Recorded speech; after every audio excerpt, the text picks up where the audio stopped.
حضور کا صحابی اور معاذ اللہ گناہگار ہو، غافل ہو، یہ ہو نہیں سکتا۔ یہ تو ہمارے دین کا اصول ہے کہ حضور کے سارے صحابہ عادل ہیں، ان کی گواہی پر ہم نے قرآن کو قرآن مانا، ان کی گواہی پر حضور کے فرمان کو مانا۔ بھائی قرآن ہم تک پہنچا کتابی شکل میں، تو تابعین کو یہ کس نے بتایا کہ یہ قرآن کی آیت ہے، یہ قرآن ہے، اللہ کا کلام ہے، صحابہ نے، صحابہ کی گواہی تھی وہ۔ قرآن جب جمع ہوا کتابی شکل میں، گواہی کس کی تھی؟ صحابہ کی۔ پھر تابعین، تبع تابعین، آگے محدثین کو، امام بخاری مسلم تک جو حدیثیں پہنچی، تو سب سے پہلے اس امت کو نبی کریم علیہ السلام کے فرامین پہنچانے والے اور یہ بتانے والے کہ یہ حضور نے فرمایا ہے، یہ بتانے والے کون ہیں؟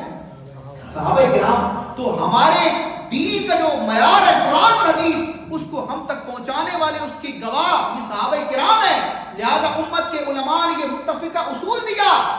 کہ حضور کا جو بھی صحابی ہے نا، وہ عادل ہے، وہ خائن نہیں ہے، وہ جب بھی بولے گا دین ہی کی بات کرے گا، اپنی طرف سے کچھ شامل نہیں کرے گا۔ اب دیکھیں حدیث کی جب دنیا میں بات ہوتی ہے نا کہ اس حدیث کو کس نے بیان کیا، امام بخاری کے شاگرد استاد کا نام ہے، پھر ان کے استاد کا نام، پوری چین ہوتی ہے، سلسلہ ہوتا ہے۔ تو اگر کہیں حدیث کو بیان کرنے والے 10 افراد ہیں، 10 میں سے 9 کا نام پتا، ایک کا نام نہیں پتا، آئیڈینٹیفائی نہیں ہوا، پر لکھا ہے کہ کسی شخص نے بیان کیا۔ اب محدثین کہتے ہیں تحقیق کرو یہ بندہ کون تھا۔ اگر اس کا نام، اس کے حالات معلوم ہو جائیں کہ بندہ قابل اعتبار تھا، دین کے اعتبار سے، حقیقت کے اعتبار سے، عمل کے اعتبار سے، تو اس حدیث کو قبول کیا جائے گا۔ اور اگر پتہ چل جائے کہ وہ بندہ جھوٹا تھا،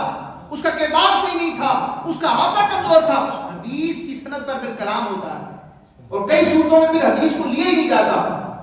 چیک کیا جاتا ہے حدیث کے راویوں کو۔ لیکن یہ سلسلہ کب تک ہوتا ہے؟ امام بخاری، امام مسلم، ان محدثین سے اوپر چلتے چلتے چلتے چلتے تابعین تک اس چیز کو چیک کیا جاتا ہے کہ بندہ کیسا ہے، اس کا کردار کیسا ہے، اس کے اعمال کیسے ہیں، اس کا حافظہ کیسا ہے، حدیث کو پہنچانے میں اس کا طریقہ کار کیا ہے، یہ غلطی تو نہیں کرتا، یہ اپنی طرف سے ایڈیشن تو نہیں کرتا، یہ لوگوں کے سامنے جھوٹ تو نہیں بولتا، یہ چیک کیا جاتا ہے۔ یہ ہمارے علماء نے، محدثین نے کام کیا ہے کہ حدیث کی سند میں اگر 15 20 افراد ہے، ہر بندے کا ڈیٹا جمع کیا انہوں نے، انویسٹیگیشن کی ہے۔ آج کے ادارے کیا انویسٹیگیشن کریں گے؟ جو ہمارے علماء نے صدیوں پہلے ایک بندے کی پرکھ کی ہے اور حدیث کے ایک فرد اور راوی کے حالات کو کتابی شکل میں جمع کیا ہے۔ سینکڑوں ہزاروں افراد ایسے ہیں جن کے پورے ڈیٹا کو جمع کیا گیا۔ اس وقت انٹرنیٹ کا اتنا انویسٹیگیشن کرنے کے جو اب ہمارے پاس ذرائع موجود ہیں، اس وقت موجود نہیں تھے، لیکن پھر بھی علماء نے محنت کی دین کو محفوظ کرنے کے لیے، حضور کی سنت اور حدیث کی حفاظت کے لیے۔ لیکن یہی علماء جو ایک بندے کی چھانٹ پکڑ کرتے ہیں،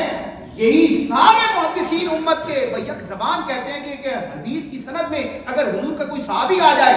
نام نہ پتا ہو، تعارف نہ پتا ہو، کس کے بیٹے تھے، ان کا معاملہ کیا تھا نہ پتا ہو، بس یہ ثابت ہو جائے کہ اس حدیث کو بیان کرنے والا کوئی ایسا شخص ہے جو حضور کا صحابی تھا،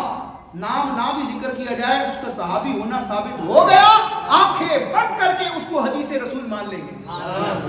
صحابی نبی جنتی، یہ صحابی نبی جنتی، یہ لوگوں کے صحابہ کرام کے معاذ اللہ کردار کو چیک کرنا، تاریخ کی کتاب، فرسودہ کتابوں کو اٹھانا، جھوٹی من گھڑت موضوعات، اور جو دین کے دشمن ہیں جنہوں نے جھوٹے واقعات گھڑے، ان کو دیکھ کر صحابہ کرام کی عدالت کو، ان کے معیار کو، ان کے لیول کو، ان کے تقوی اور ایمان اور کردار کو جانچنا، یہ اب کے کچھ بدبختوں کا، بد نصیبوں کا کام ہے، ورنہ امت کے تمام محدثین علماء کا یہی اتفاق ہے، امام بخاری، امام مسلم کا بھی یہی عقیدہ ہے کہ جو حضور کا صحابی ہے، کوئی بھی ہو، نام معلوم نہ بھی ہو، پتہ چل جائے حضور کا صحابی ہے تو وہ